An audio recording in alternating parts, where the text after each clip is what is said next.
South Africa's favorite four-letter word, race, is in the news again. And even though we're 20 years into our democracy, like a bad rash or a window washer at the robots, we just cannot get rid of it. This past week, the UCT student publication published a poll of the most attractive race at the university, showing us that love is blind, but tragically not colorblind. The chart titled UCT Votes on the Most Attractive Race had received much criticism as it pitted the categories of race against each other in terms of hotness. An accompanying graphic and headline announces who UCT students think is the most attractive. Whites are found to be the most attractive, while black students the least. What?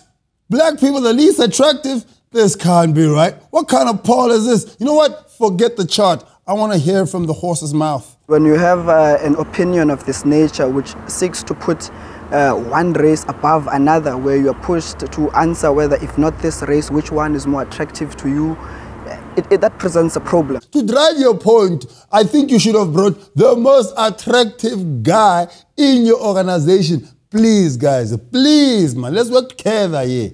By calling the poll UCT Votes on Attractiveness of Races, as a UCT student, I've been lumped in with this opinion. I don't hold that opinion.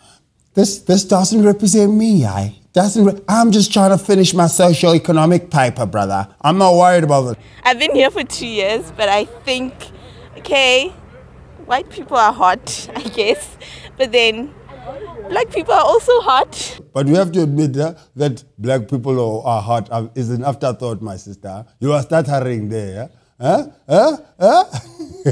But who is this person who put out this survey to create this chart and create this controversy? Man, who is this person? Want to know. You know what? I think you must be very careful what pictures you put up on Twitter. I think the problem here is low self-esteem. Why is that you have to be white to be attractive? This is part of the problem in our country, man. I'm going to break this thing down to you guys.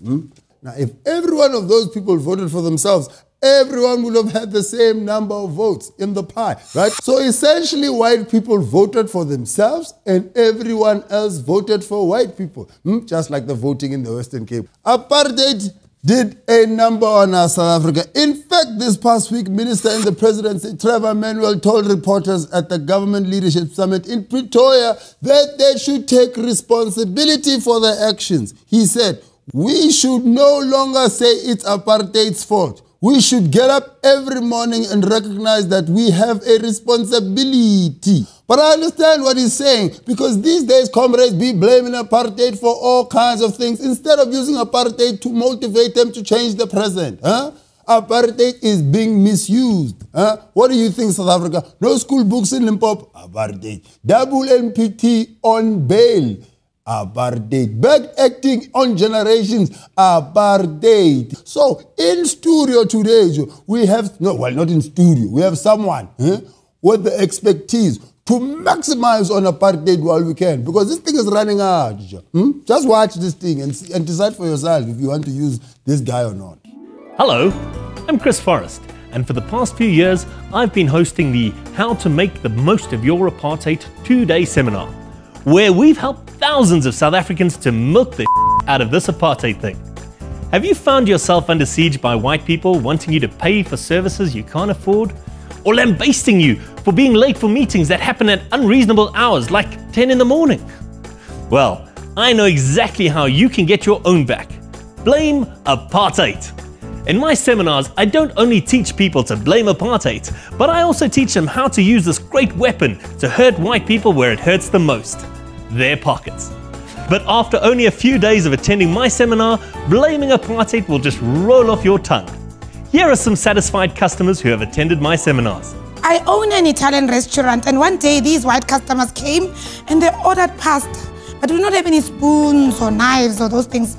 So obviously they complained and didn't want to pay for the food. I said to them, look here, white people, we've been eating with our hands on this continent for centuries until you people came with these knives and forks and things.